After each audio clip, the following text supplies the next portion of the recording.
Developing success पे आप सभी को स्वागत है और करने वाले हैं हम करंट अफेयर्स। और सबसे पहले बता दें आज के दिन की स्पेशलिटी। आज है no smoking day which is 13 March 2024। आज के दिन पे हम पढ़ लेते हैं कि ये जो दिन है कि हमारी जिंदगी को स्मोकिंग फ्री करे या धूम्र मुक्त करे, है ना। चलो जी शुरू करते हैं आज की सेशन। सबसे इंपॉर्टेंट टॉपिक आज के दिन के लिए है जो कि कल मनाया गया है 1993 से 1993 से मनाया जा रहा है क्या, the world water day. World water day को ऑब्जर्व किया जाता है 12 ऑफ मार्च। इसका पर्पस क्या है? इसका पर्पस ये होता है कि जो 2.2 बिलियन लोग जो इनको बहुत ज्यादा जो वाटर एक्सेस वो नहीं मिलता है और जिनके लिए बहुत ही ज्यादा टफ हो जाता है कि वाटर के एक्सेस पाना या पानी का एक्सेस पाना, उनको ऐसे सारे एक्शन लेने के लिए ग्लोबल वाटर क्राइसिस को मिटिगेट करने के लिए ये वर्ल्ड वाटर डे को मनाया जाता है। इस साल की अगर वर्ल्ड वाटर डे की थीम की बात करें तो ये रहा लेवरेजिंग वाटर फॉर पीस। ठीक है, शांति के लिए पानी की व्यवहार। और ये एम्फसाइज करता है कि पानी की role in the cooperation and conflict prevention. कितना ज्यादा, अब मानो कि कोई दूर देशों के अंदर अगर कोई कॉन्फ्लिक्ट हो रहा है that is due to the water supply, तो उसको कैसे मिटिगेट किया जा सकता है, कैसे कम किया जा सकता है। अगर इसके डिटेल्स में हम बात करें, जो ये वाटर डे को ऑब्जर्व किया जाता है उसके पीछे क्या है, सस्टेनेबल डेवलपमेंट की जो 6 नंबर गोल है उसमें बताया गया है कि सस्टेनेबिलिटी जिससे जो गोल एम करता है पानी के लिए, और इन्होंने बताया कि sanitation for all by 2030 which is the achievement of the sustainable development। ये जो चीज है इसके बारे में ही हमारी सस्टेनेबल गोल 6 है या 6 नंबर गोल है, इसको ही एम करके इसको देखा गया है which is the world water day. ठीक है, चलो नेक्स्ट टॉपिक पे आ जाते हैं। जल्दी आज खत्म करेंगे, बहुत सारे टॉपिक है तो बहुत ही इंपॉर्टेंट है, देश भर में इसकी चर्चा चल रही है which is called the citizenship amendment bill या सिटीजनशिप अमेंडमेंट एक्ट, जो कि 2019 में पास किया गया था। 2019 में ये पास किया गया था और इसमें क्या बताया गया है, 2019 में ये जो सिटीजनशिप अमेंडमेंट एक्ट है, अब तक जो नेचुरलाइजेशन प्रोसेस बताया गया था, जो लोग भारत के अंदर 11 साल से रह रहे हैं उनके लिए ये टाइम पीरियड को कम करके कितना किया गया, if you can remember it is 6 years now. अगर 6 साल से कोई रह रहा है, अब ये कोई कौन सा कोई, ठीक है, ये कोई भी अगर क्वेश्चन करते हैं ये कोई कौन है, ये होते हैं Hindu, Sikh, Buddhist, Jain, Parsi and Christian.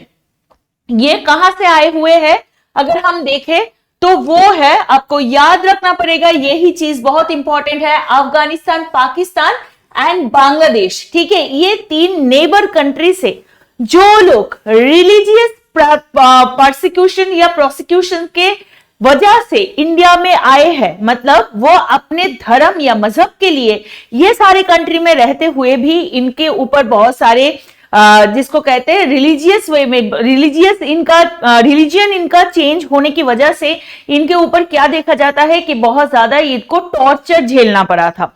This is why वो उन्होंने क्या किया, अपने कंट्री को छोड़ के भारत में आके रहने लगे।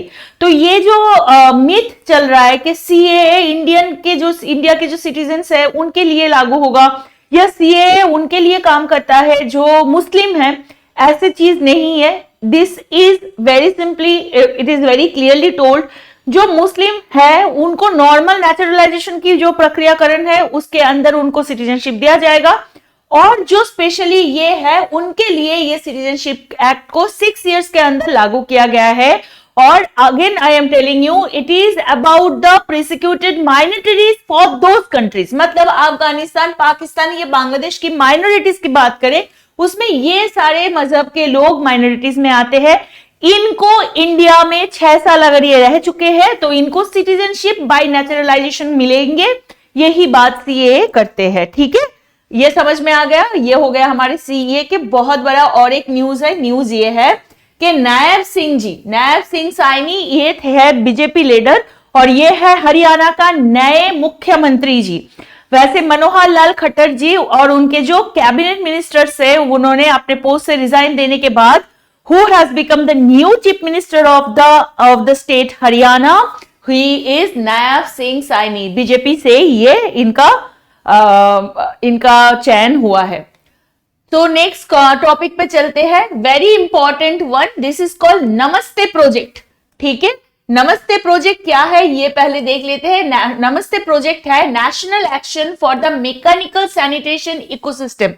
भारत के अंदर जो सैनिटेशन वर्कर है या जो सेफ्टी टैंक मेजरमेंट के काम करते हैं, वैसे ये एक सेंट्रल सेक्टर से जुड़े हुए हैं, इनको ठीक तरह से सारे इक्विटी मिले, इक्विबिलिटी मिले और ये सारी चीजों से इक्विप्ड रहे, इसी वजह से, या इनकी जो लाइफ बहुत ज्यादा हैजर्डस होता है, क्योंकि आपको पता ही है कि सैनिटेशन में काम करना या जैसे गंदगी में उतर के काम करना, that is very tough for their livelihood, है ना।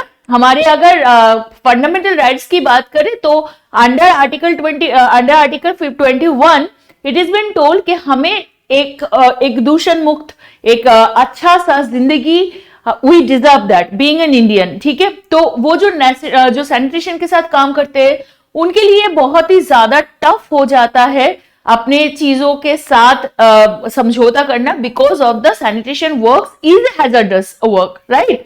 तो उनसे बचाने के लिए उनके जो हैजर्डस प्रैक्टिस है मैनुअल सीवर का या सेप्टिक टैंक को साफ करने वाले, उनसे उनको थोड़ा सा मुक्ति दिलाने के लिए, उनको बेटरमेंट दिलाने के लिए ये नमस्ते प्रोजेक्ट को, ये नमस्ते स्कीम को लाया गया है। और ये स्कीम किन्होंने, विच इज द मिनिस्ट्री, कौन सा मिनिस्ट्री इस स्कीम को देखते हैं, अगर आपको याद रखना है तो वो है ministry of social justice and empowerment. ठीक है, सो नमस्ते scheme it's a central project और ये किसके अंदर है, ministry of social justice empowerment. क्यों है, always remember to eliminate the hazardous practice of manual scavengers or manual sewers and the septic tanks। ठीक है, नेक्स्ट टॉपिक पे आते हैं, ये हो गया हमारे साइंस एंड टेक्नोलॉजी का एक इंपॉर्टेंट टॉपिक, जहां पे बताया गया है कि भारत के जो department of science and technology है, उन्होंने तेलंगाना गवर्नमेंट से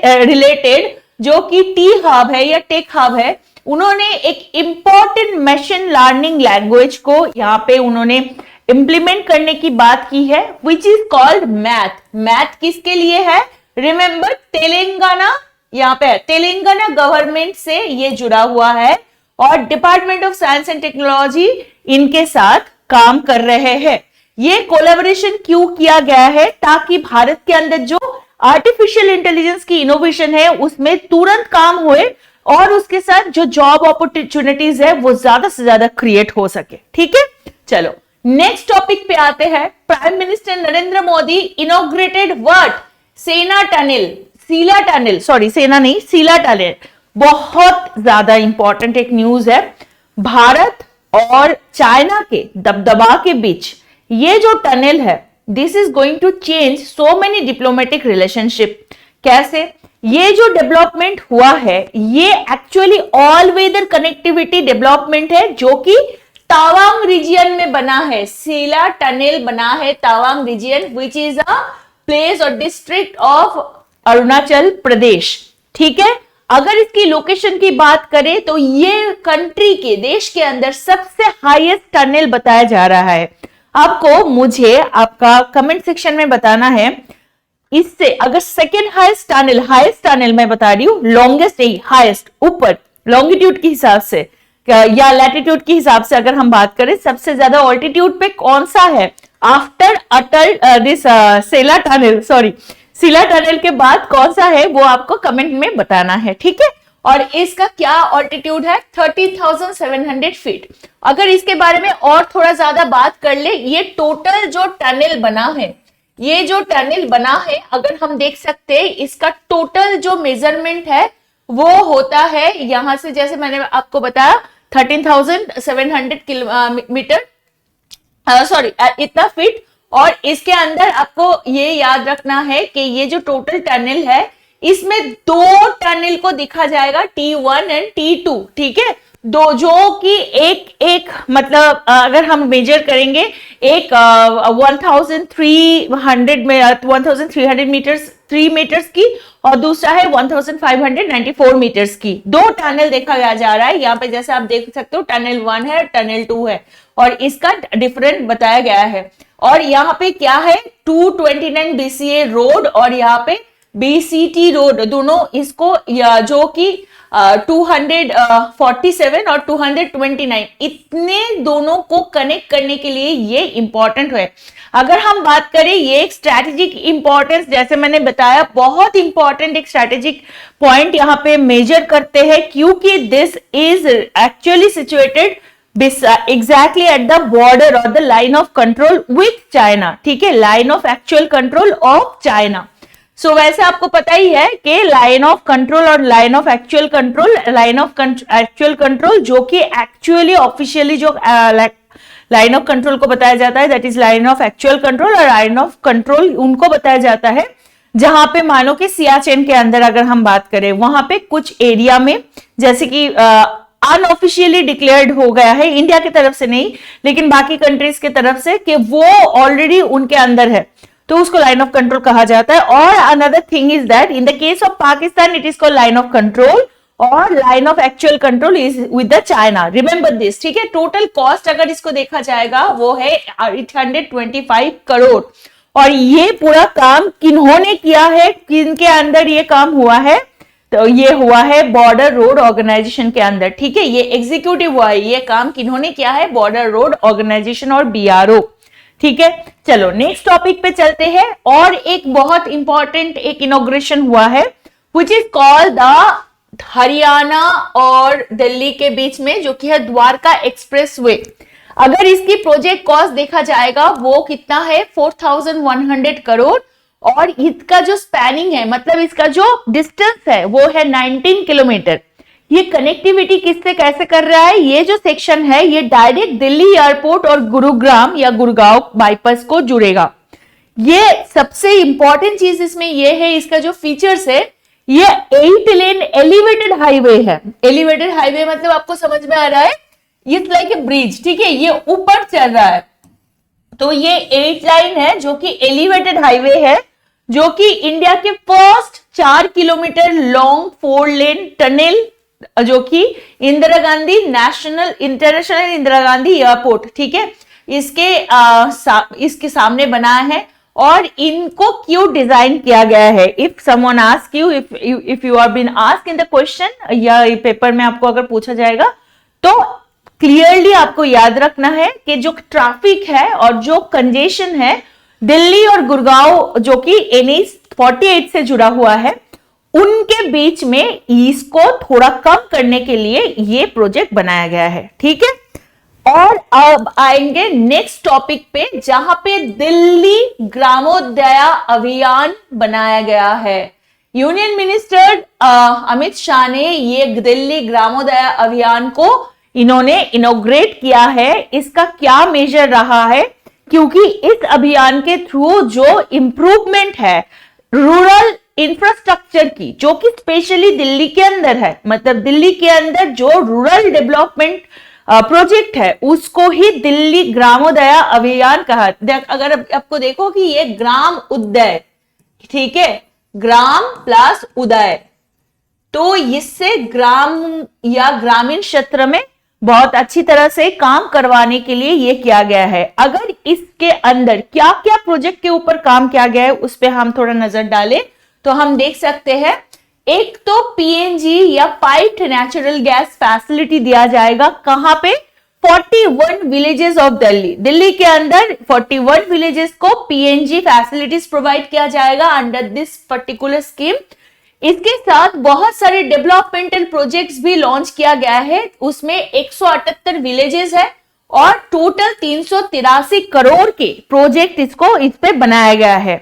अगर हम बात करें सिविक एमिनिटीज में क्या क्या चेंजेस लाया जाएगा, तो हम देख सकते हैं जैसे कि roads, drains, footpath, central verges, horticulture work, और इसके साथ सीवेज जो ट्रीटमेंट प्लांट्स होता है STP कहते हैं, ठीक है, जैसे गंदगी जाती है उसको ठीक से ट्रीटमेंट करा के फिर से क्या किया जाता है, उसको रीयूजेबल प्रोडक्ट में बनाया जाता है। उसके साथ डिसेंट्रलाइज जो सीवेज ट्रीटमेंट प्लांट्स है उसको कहते हैं DSPT, sewage pumping station which is called SPSS, और जो रेन वाटर हार्वेस्टिंग, इतने सारे मुद्दे पे काम किया जाएगा। और इसके साथ भी क्या देखा जाएगा, दिल्ली, ये जो दिल्ली ग्रामोदय जो योजना है इसके अंदर कम्युनिटी डेवलपमेंट पे भी नजर दिया जाएगा। इसमें टोटल 900 करोड़ की बजट की एलोकेशन किया गया है।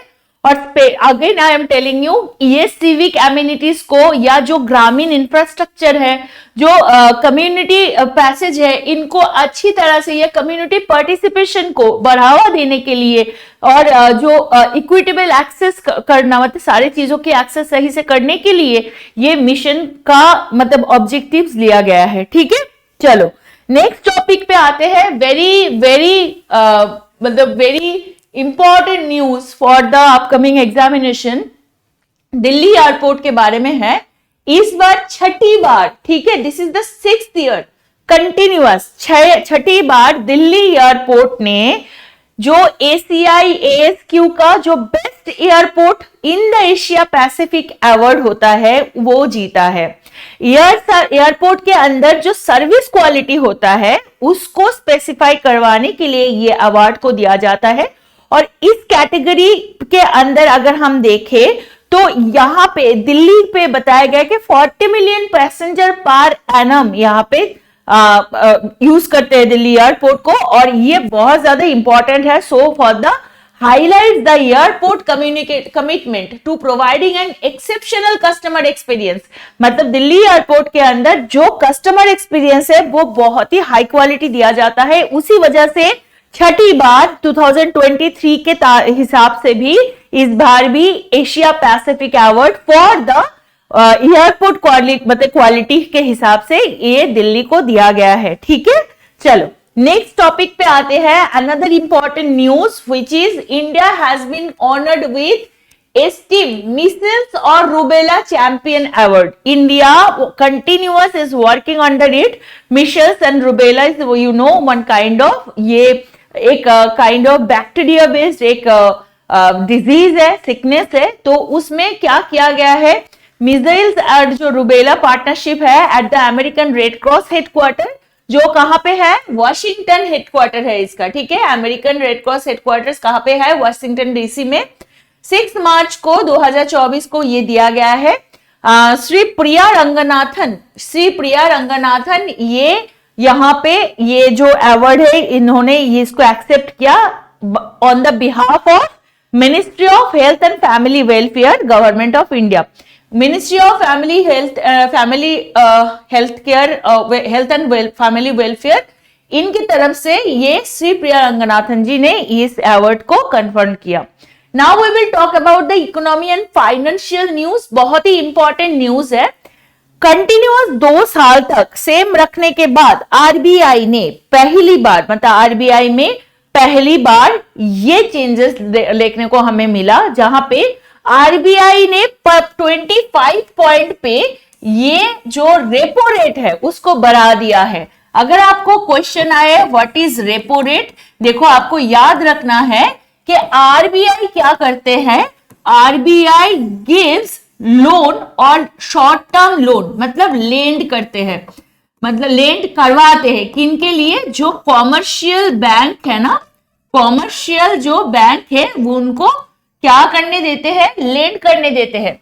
तो कमर्शियल बैंक आरबीआई से जितने इंटरेस्ट रेट पे ये लेंड करते हैं, ये पैसा लेंड करते हैं, that is called the repo rate. ठीक है, जो रेट है उसको कहते हैं रेपो रेट। अगर हम बात करें, ये है एक क्वांटिटेटिव टूल का मतलब क्या है, बेसिकली इन्फ्लेशन को घटाने के लिए, ये इन्फ्लेशन में कोई अगर चेंजेस लानी है तो अगर मार्केट में ज्यादा लिक्विड इन्फ्लक्स हो जाता है तो it is the duty of RBI to keep the balance in the market. Market के अंदर बैलेंस रखने के लिए आरबीआई क्या करते हैं, आरबीआई अपने रेपो रेट को और उसके साथ और बाकी है जैसे एसएलआर, सीआरआर, ये सारे क्वांटिटेटिव टूल्स के अंदर आते हैं। इनके थ्रू आरबीआई मार्केट इन्फ्लेशन को कंट्रोल में रखने की कोशिश करते हैं। तो इसी वजह से इतने दिन बाद 25 पॉइंट बढ़ाया गया और इसको 6.75 किया गया, जबकि पहले था 6.50। ठीक है, इसको बदला गया है। नेक्स्ट टॉपिक पे आएंगे, it is also related to the technical innovation, जो कि हमारे इंडियन स्पेस रिसर्च ऑर्गेनाइजेशन से आ रहा है। जैसे आपको पता है गगनयान 2 इंडिया का पहला वो मिशन जहां पे ये इन्वॉल्व किया जा रहा है कि ह्यूमंस को स्पेस में भेजा जा रहा है। अगर आप देखो कैप्टन प्रशांत नायर, फिर अजित कृष्णन, अंगद प्रताप और सुहांशु शुक्ला, ये चार साइंटिस्ट गए हैं विथ गगनयान। गगनयान की अगर थोड़ा सा डिटेल्स में बात करें, ये 400 किलोमीटर अबव ऑर्बिट में ये लास्टिंग करेगा 3 दिन के लिए। 3 दिन रुकेगा वहां पे और उसके बाद वो लोग वापस आएंगे। और कहां पे लैंडिंग होगा गगनयान का, याद रखना, इंडियन सी वाटर्स के अंदर। और ये इसको कहते हैं ह्यूमन स्पेस लिफ्टिंग या स्पेस फ्लाइट प्रोग्राम, क्योंकि इसके अंदर क्या किया जाएगा, it is a human rated launch vehicles. इसमें लाइफ सपोर्ट सिस्टम, जो क्रू इमरजेंसी, जो कि कोई भी इमरजेंसी सिचुएशन आता है तो उसमें कैसे उससे निकल के आना है, वो सारी चीज देखा जाएगा। Crew management for the training, recovery and rehabilitation, ये सारी चीजों को यहाँ पे इंपॉर्टेंस दिया गया है। मिशन का अगर प्रिपरेशन की बात करें, आप देख सकते हो there are the different segment जिसके थ्रू इसको किया गया है। इसमें क्या क्या है, IADT जिसको कहते हैं इंटीग्रेटेड एयरड्रॉप टेस्ट, ठीक है, और उसके साथ pad abort test which is called pad and test vehicles which is called TV. ये सारे इंपॉर्टेंट सिस्टम को यहाँ पे कंप्लाई किया गया है।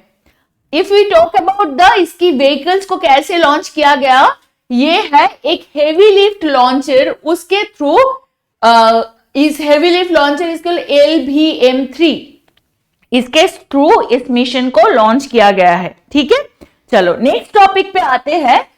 अवाना कैपिटल, अवाना कैपिटल को क्या मिला है, ग्रीन क्लाइमेट फंड से, ग्रीन क्लाइमेट फंड से मिला है इस अवाना कैपिटल को या अवाना सस्टेनेबल फंड्स को मोस्ट इंपॉर्टेंट बजट कह सकते हो। कैसे ये बजट मिला है, through the small industries development bank of India, SIDBI कहते हैं। सिडबी के थ्रू 24.5 मिलियन इतने रुपए इनको मिला है from the green climate fund. अब अगर ये अवाना सस्टेनेबिलिटी फंड के बारे में बात करें तो ये प्रोजेक्ट क्या करते हैं, ये early stage companies using technology lead innovation to promote climate solution and the sustainability in India.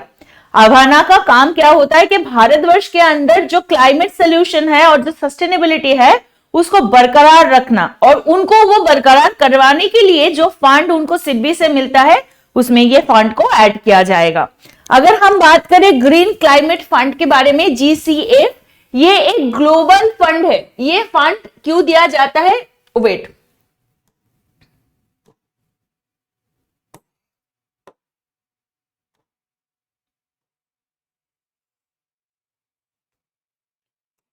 Okay, ये जो फंड है ये फंड क्यों दिया जाता है, this fund is given for the establishment within the framework of the United Nation Convention of the Climate Change। तो ये फंड स्पेशली यूनाइटेड नेशन की जो क्लाइमेट चेंज एस्टैब्लिशमेंट है उसके अंदर इसको दिया जाता है। इसका एम होता है कि जो सारे डेवलपिंग कंट्रीज है, जितने सारे डेवलपिंग कंट्रीज है, याद रखना India is also a developing country, इनको ज्यादा से ज्यादा ये क्लाइमेट चेंज को एडप्ट कर सके, उसको काउंटर कर सके, ये सारी चीज, उसके साथ जो मिटिगेशन प्रैक्टिस है उसको भी कंटिन्यूटी पे रख सके। इसी वजह से इस ग्लोबल फंड से फंड एस्टैब्लिश किया जाता है या फंड एलोकेट किया जाता है। अगर हम इनके हेडक्वार्टर की बात करें वो है इंचियोन, जो कि साउथ कोरिया में अवस्थित है। ठीक है, नेक्स्ट टॉपिक पे आते हैं।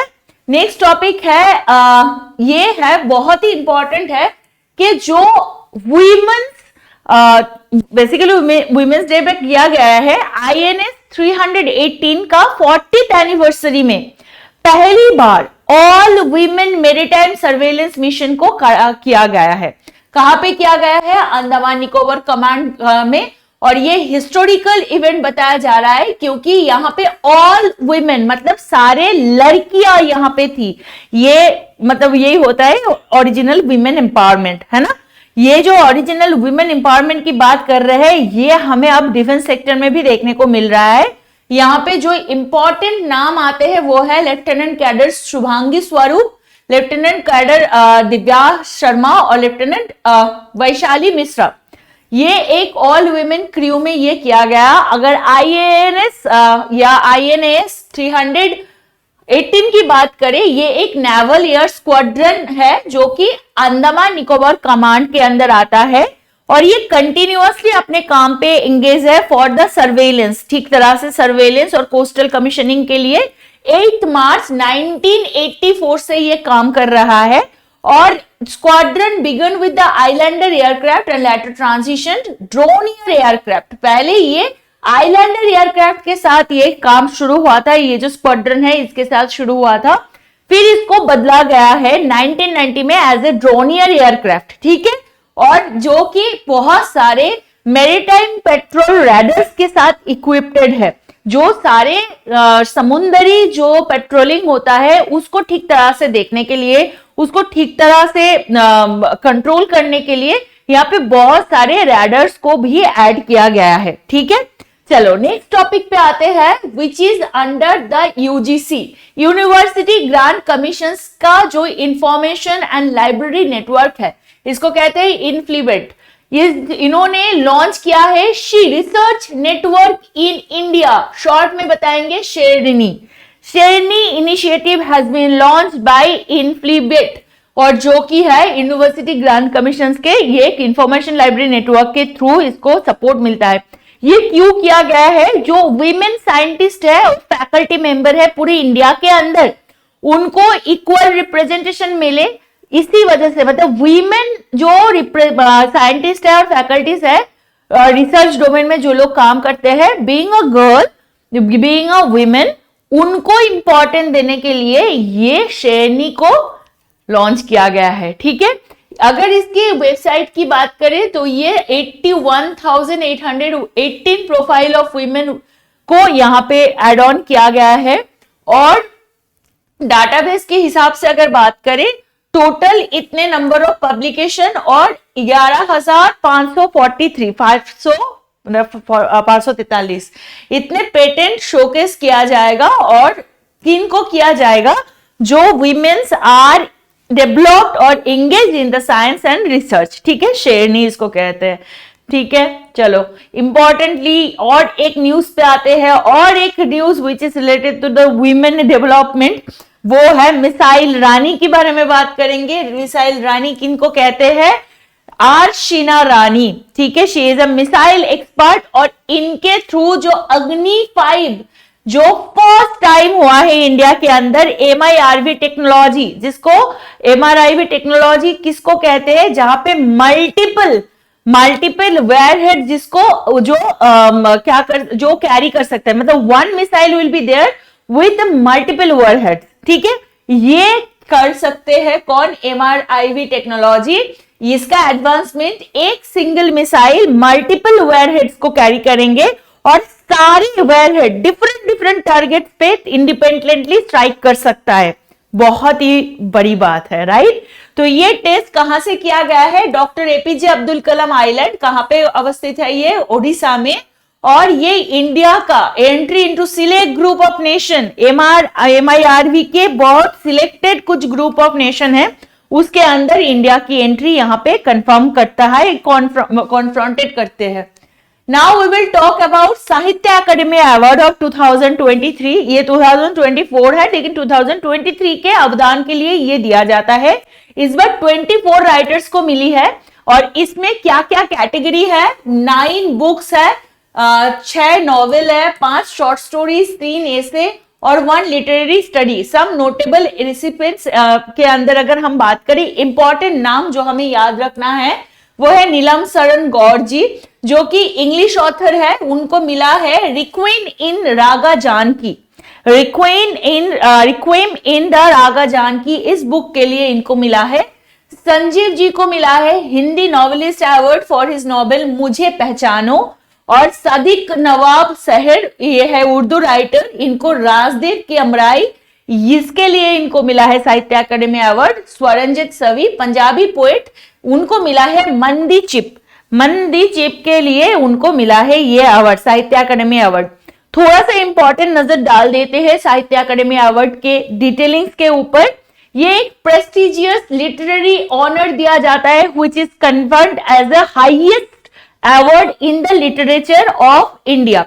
इंडिया जो नेशनल एकेडमी ऑफ लेटर्स है उसके अंदर इसको दिया जाता है। इसमें इंपॉर्टेंट जो सारे राइटर्स होते हैं जिनका आउटस्टैंडिंग लिटरेरी के अंदर या जो साहित्य कला के अंदर इनको बहुत ज्यादा मेरिट दिया जाता है थ्रू दिस। और अगर हम बात करें तो यहाँ पे 22 लैंग्वेज, मतलब एक तो जो 8 शेड्यूल कॉन्स्टिट्यूशन के अंदर जो 8 शेड्यूल होता है उसके जो 22 लैंग्वेज होते हैं उसके अंदर विथ इंग्लिश एंड राजस्थानी और ये 2 लैंग्वेज के लिए ये साहित्य अकादमी अवार्ड को दिया जाता है। इसका अगर एस्टैब्लिशमेंट की बात करें तो 1954 में ये अवार्ड को पहली बार लिया गया था for the promoting of excellence in the Indian literature, जो कि एक नया ट्रेंड बन चुका था तब तक के लिए और इसी वजह से इस अवार्ड को दिया जाता है। इसमें जो सिलेक्शन प्रोसीजर होता है वो 1 साल से किया जाता है और इसके अंदर 2 चीज दिया जाता है। एक तो प्लेक दिया जाता है जो कि सत्यजीत रे की हिसाब से बनाया गया है, उनके नाम पे इसको दिया गया है, और कैश प्राइज होता है। आपको कमेंट में बताना है ये कैश प्राइज का वैल्यू कितना है, ठीक है, आप कमेंट सेक्शन में मुझे जरूर बताना। This is something very special for you. ये है news in numbers. News in numbers में अगर हम बात करें 2.5% इंडिया ने क्या किया, इंडिया का जो ईरानियन टी मार्केट है इसको अगर हम बात करें तो वो 2.5% कम हो गया है, ठीक है। ईरानियन टी मार्केट के अंदर इंडिया के जो डिविडेंड है उसको कम किया गया है 2.5%। यहाँ पे है 1200 करोड़, इतना क्या है, ये बजट एलोकेट किया गया है गांधी आश्रम मेमोरियल के लिए, साबरमती के लिए। फिर हम बात करेंगे 36,000 करोड़, इतने रुपए दिया गया है inflows reported by well VHEL during the first 9 month of the पहले फाइनेंशियल ईयर ऑफ 2024 का पहले 9 महीने के लिए इतने रुपए को इन्होंने ऑर्डर इनफ्लोज को इतने रुपए का ऑर्डर को इन्होंने नेविगेट किया है। फिर 5.9% India's consumer price index based inflation, एक मिनट, हाँ, बेस्ड इन्फ्लेशन इन फरवरी 2024, इसमें बताया गया है कि 5.10% इन जनवरी में ये लो हो गया है, जो ये नंबर इंपॉर्टेंट है। अगेन 25,400 की बात करेंगे। Number of companies the corporate affair ministry is removing from the official record as they fail to file annual return in 2 years in a row। इतने सारे कंपनी का नाम ड्रॉप किया जा रहा है।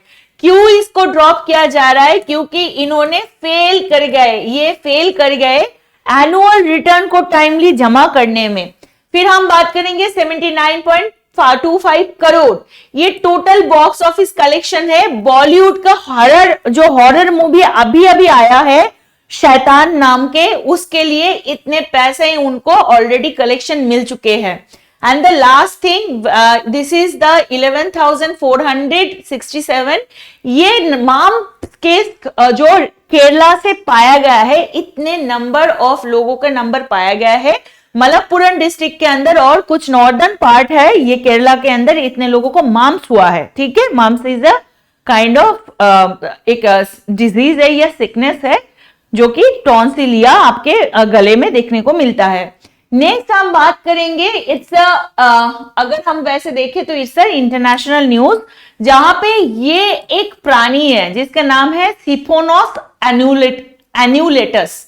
ये क्या इनको मिला है, ये जो है ये एक एम्फीबियन श्रेणी की प्राणी है, लेकिन इनको देखा गया है ये एम्फीबियन होते हुए भी अपने बच्चे को, ये जो नए न्यू हैच्ड एग्स जो होते हैं, अभी जो एग से निकला हुआ बच्चे है, उनको अपने बॉडी से एक व्हाइट और क्रीम टाइप के कुछ निकलते हैं जिससे वो उसको फीड करते हैं। तो बताया जा रहा है कि ये मिल्क फीड करते हैं आफ्टर हैचिंग। ठीक है, अगर देखा जाएगा कि ये कहां कहां पाया जाता है, that is in Brazil, Argentina, Bolivia, Colombia, Ecuador, French Guiana, Guyana, Paraguay, Peru, Suriname and Venezuela, basically east of the Andes countries. ठीक है, अंडीज की जो ईस्टर्न कंट्रीज है उसमें ये मिलते हैं। नेक्स्ट टॉपिक पे जाते हैं। This is the first time ever, that is also an international news. यहाँ पे हम बात कर रहे हैं जेद्दा के बारे में, जो कि कहां पे सिचुएटेड है, which is at the in the Middle East country, Jeddah. ठीक है, यहाँ पे पहली बार वर्ल्ड के 3D प्रिंटिंग टेक्नोलॉजी से बनाया गया मॉस्क बनाया गया है। ये मॉस्क 3D प्रिंटिंग टेक्नोलॉजी से बनाया गया है और ये जो मॉस्क है ये लोकेटेड है अल जरवा। कहां पे? अल जरवा सबअर्ब ऑफ जेद्दा। और इनका जो ये जो मॉस्क है इसका नाम है लेट अब्दुल्ला शर्तबटली। बेसिकली ये उनके वाइफ अपने हस्बैंड को ट्रिब्यूट देने के लिए इस 3D मॉस्क को बनाया है ना, फतेह की चीज। अच्छा, कुछ इंपॉर्टेंट वन लाइनर याद रखते हैं फॉर आवर एग्जामिनेशन। एक तो ये है कि आपको पता है कि इंडिया मालदीव्स के अंदर की जो तनाव चल रहे थे उसमें थोड़ा सा नया चीज देखने को मिला। इंडिया के तरफ से जो मालदीव्स के अंदर जितने ट्रूप को लगाया गया था, मिलिट्री ट्रूप्स वहां पे थे, उनको विड्रॉ शुरू किया गया है, जैसे कि प्रेसिडेंट मोहम्मद मजजू प्रॉमिस किए थे। ठीक है, उनको प्रॉमिस किया गया था। नेक्स्ट अगर बात करें आर्म्स इंपोर्ट डाटा के बारे में, इंडिया पहली बार वर्ल्ड के टॉप आर्म्स इंपोर्टर बने हैं। सिप्री के अंडर जो रिपोर्ट आया है 2019 से लेकर 2023 तक की जो डेटा आया है उसमें वर्ल्ड के अंदर सबसे बड़ा आर्म इंपोर्ट करने वाला कंट्री बना है इंडिया। ठीक है, लास्ट और एक इंपॉर्टेंट न्यूज है, फॉर्मर यूएस प्रेसिडेंट उन्होंने जो कि थे डोनाल्ड ट्रंप, उन्होंने रिपब्लिकन प्रेसिडेंशियल प्राइमरी जो कि वाशिंगटन के अंदर वो उन्होंने जीता है। ठीक है, अब हम आ गए हैं बिल्कुल लास्ट सेगमेंट में जहां पे स्पोर्ट्स के दो इंपॉर्टेंट न्यूज है उसके बारे में बात करेंगे।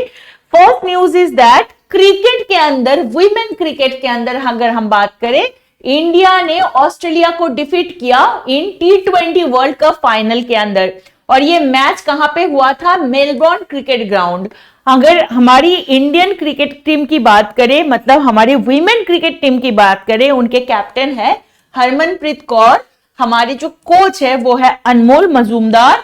और आईसीसी रैंकिंग के हिसाब से वुमेन क्रिकेट के अंदर वर्ल्ड में इंडिया का रैंक है 4th और T20 के अंदर इंडिया का रैंक है, मतलब वनडे एग्जामिनेशन वर्ल्ड जो वनडे इनिंग्स होते हैं उसके अंदर इसका इंडिया का रैंक, वुमेन क्रिकेट का रैंक है 4th। और जो वर्ल्ड के अंदर जो T20 इंटरनेशनल होते हैं उसके हिसाब से इंडिया का रैंक है 3rd। ठीक है, लेटेस्ट अवेलेबल डेटा के हिसाब से। वर्ल्ड कप की अगर अचीवमेंट की बात करें, टीम ने ओडीआई वर्ल्ड कप फाइनल दो बार भेजा, मतलब पहुंचे थे, एज रनर अप बने थे 2005 या 2017 में, और T20 world cup runners up रहे 2020 में भी।